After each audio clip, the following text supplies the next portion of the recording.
bitches. I guess I'm back.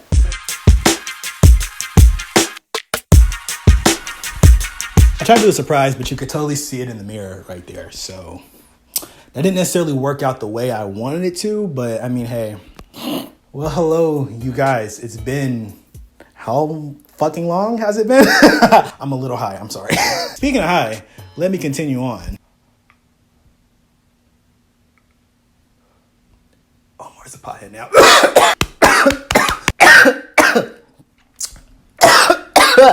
Oh my God. I bet this is what Sebastian feels like walking into his daddy Wiz Khalifa's house. Well, hello, you guys. This is Omar. That was really awkward. I'm sorry about that. Welcome back to my channel. And I know I've been gone for so fucking long. It's been so damn long since I've been on YouTube. I don't know why. I just kind of zoned out a little bit. That's a pretty flower I got over there. I'm high. So where was I? Where was I at? I was so many places. I've been around the world and where have I been all my life? I was babysitting Blue Ivy and the twins on a yacht in Saint-Tropez. Winter hit Winterfell and I was like, hey, it's time. I actually ghosted you guys like that nigga on Insecure ghosted Issa. See, this is why I don't trust light-skinned men with green eyes. They are just evil. I was too busy getting lost in the world of light in Super Smash Brothers Brawl. Or is this Brawl or Ultimate? I don't fucking know. I'm so bad at that goddamn game, which is so terrible because it used to be so goddamn good. It's Super Smash Brothers Melee, but that's a different story for another time. But where have I been? Where has Omar been this entire time? This past year and a half? So much has happened. I guess I'll start off with the good things. I started a podcast last year. It was called You Know What. Now it's went under rebranding called Take Two. My good friend, Delafro Candace, she's also on YouTube as well. I'll post a link to a video right here. I just shook the camera too. Yay. I'm good at YouTube still. We do a weekly podcast, even though we're skipping this week because scheduling issues. It's basically kind of is similar to like The Read or Jade NXD, where we talk about pop culture, and then we kind of have a main topic of the week that we discuss, and then we kind of do our like listener letters and shit. I remember saying that I wanted to do a podcast for the longest, the absolute longest, and I finally got the chance to do a podcast. Yes, thank God. I didn't think it would be as easy. I mean, granted, it's not easy. Let me say it's not easy. It's a lot of fucking hard work because damn, my God, holy shit. Fucking bitch. It is a lot of work, but I enjoy it. And I do want you guys to kind of listen to it as well, because for me, I think the podcast is more of an unfiltered Omar. It's not as just like edited as like my Twitter or my Instagram or my, I don't know, what's my other social media? I'm just scratching my leg. I shouldn't be doing that right now because you can totally see it in the mirror. My other social media it's basically what I want you to see of me.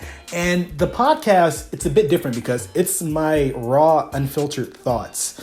And sometimes there's shit on there I wish I could take back, like talking about getting my dick sucked in the club. I mean, I said that on YouTube too, so I can't really disagree with that. But there's a lot of stuff on there that I wish I could take back that I couldn't. And yeah, but that's kind of cool because you get to see more of me, my personality, my unfiltered personality. Not what I chop and edit and put up on YouTube or on Instagram where you get shots of my ass, or on Tumblr where you get actual shots of my ass.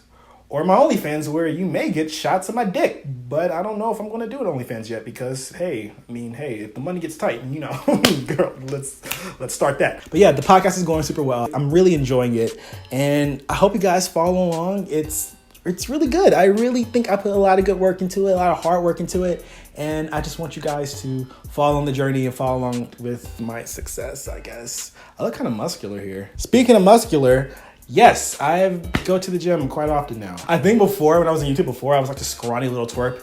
Now I'm like a slightly less scrawnier little twerp. It's a way to get my anger out, Like, it's pretty fun to like run, lift, and like push myself harder. And also, all the men at the gym have like some of the fattest asses. I was at the gym today, and this guy had these really short shorts on. Had such a fat ass. I mean, he's probably straight though, but that's the thing too. Why do all the straight guys have the fattest asses? They didn't know what to do with it. It probably smells like shit. But yeah, I go to the gym regularly, and I've been taking care of my health, actually. I've been cutting down on the liquor, but keep me up with the pot. I've been eating healthier, and I've been going to the gym like 4 to 5 times a week, and I've been lifting, and I'm getting a bit bigger. I mean, even though I look, like I said, I look super scrawny. My My titties. My titties are no longer bouncing. Yay! They bounced earlier this month, so glad they're not doing that anymore. Or they kind of are now, but you know. The main thing that kept me off of YouTube, this is a bit of a depressing thing to talk about, but the time I started YouTube, from then on, I was with my mom. I stayed with my mom a lot. I took some times where I lived with friends and stuff, but a lot of the time I stayed with my mom because at first it was for financial issues and because I wasn't financially able to stay by myself because that shit's expensive. But eventually down the line, it turned into me helping her out health-wise because my mother was diagnosed with cancer in 2009. Actually, I think in March or May of 2009. And unfortunately, February of this year, she ended her battle with cancer. My mother passed February 18th, 2019. And that was it completely changed who I was. Like, I don't feel like the same person. I don't feel like the same guy who used to be so like effervescent and optimistic on YouTube. It brought me to my core. I'm working my way out of it. It's very difficult. Like, it's extremely, extremely, extremely difficult because my mother was my world. Like, she was everything. She was always there. She was my backbone. She was the person who I could always go to whenever I had an issue. And she will always be there for me. And I don't have that resource anymore. I don't have that person anymore. So a lot of times I feel quite lonely because I don't feel a lot of people can kind of connect with that feeling. Losing someone in your life is a very personal type of grief. Like, my relationship with my mother wasn't the same as someone else's relationship with their mother. So it's hard to talk to people about that too, because I'm very protective of my friends. I don't like to kind of expose them to my like grief and what I'm going through. I like to keep them kind of hidden from that. And like, a lot of my friends have never seen me cry, like, which is shocking. Like, I'm a Cancer. You think they see me cry all the damn time, but they've never seen me cry until now. And it's hard. And yeah, I'm still recovering from it. I'm still grieving. I'm still moving on from it. But the thing I got out of it is that I realized I'm a lot stronger than I gave myself credit for. My mom always told me, when I pass, you're gonna realize your strength. And I was just like, oh shit, she's telling me that because she's my mom, of course. Since she passed, I realized I am a lot stronger. Before this passing, I didn't think I could ever bury my mom. I never thought I could do that. And over the course of 2 months, I had to bury my mom. I gave remarks about my mom. I've taken over a lot of her things. I moved into my own place by myself. I live in a place by myself. This is my own place, like my own fucking spot. And I feel like it was a beautiful blessing that my mom gave to me because I think she knew that I was at that time in my life where I kind of needed my own space and my own independence. And this was a blessing that I could never repay her for. Like, I wouldn't be able to do this if it wasn't for her. Yeah, and I love her. I miss her every day. I think about her every morning, every night, every time I'm at work.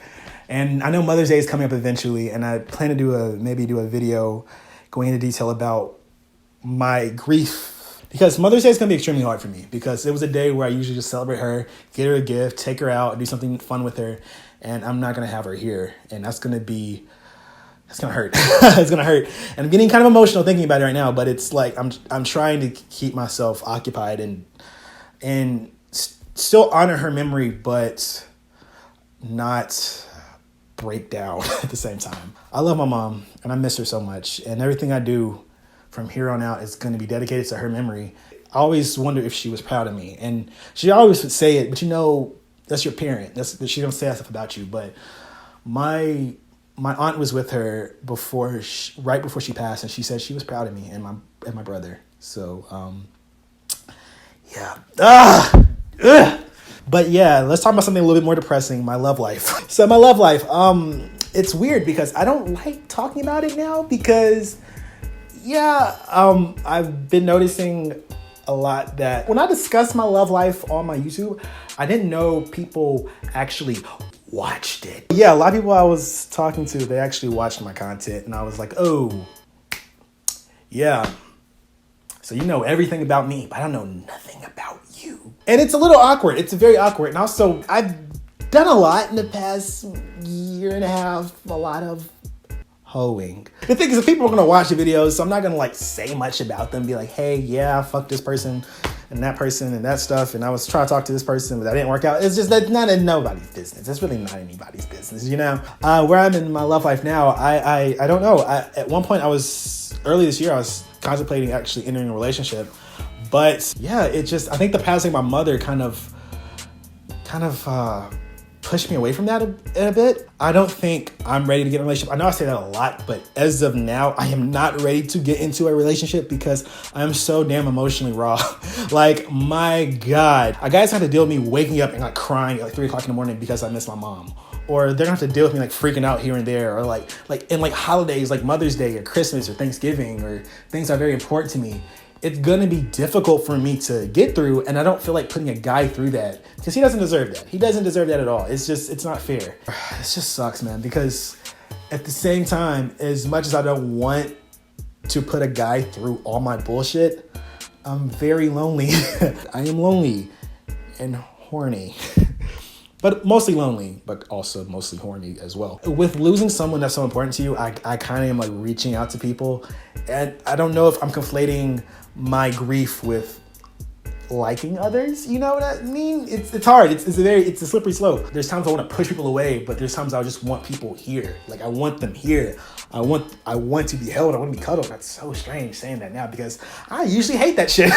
I want comfort, but I don't want comfort at the expense of someone's feelings and someone's emotions because that's not fair to them. I don't want to just basically drain them of their energy because I don't feel it within myself. I am just kind of like surfing this lonely wave of loneliness. I don't know, but there's a lot of guys who I really want to slap their dick across my face. Yeah, like right here.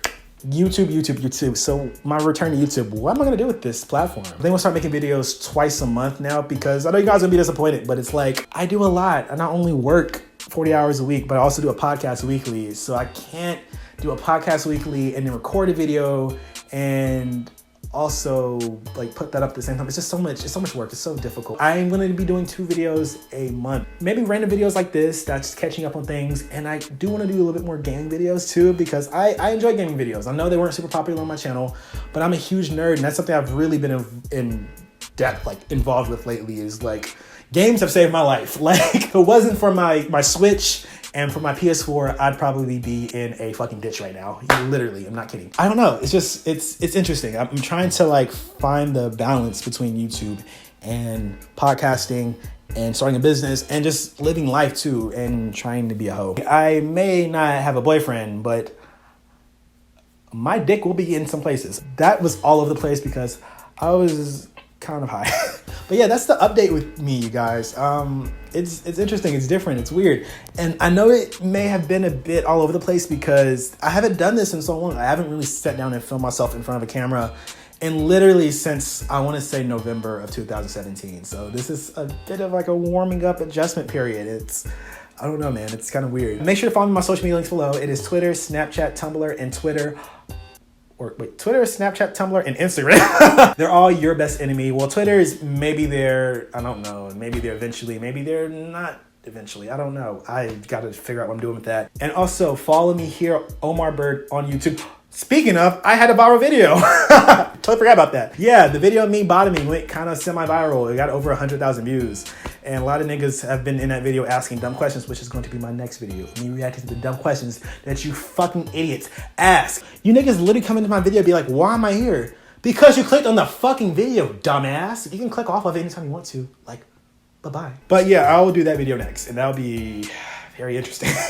That is it. That's everything, you guys. And yeah, I don't think this will probably be my normal filming location either. I'll be filming my office once I get that set up. But as of right now, this may be it because it's kind of cute and I look kind of muscular. I don't actually look muscular at all. I'm glad to be back on this platform and I'm glad you guys have stuck around. The ones who have stuck around, I'm glad you guys have stuck around for a while. But yeah, I'm back, baby. And hopefully for quite a while. But yeah, that's Omar. It's UB and I'm out. Bye, you guys.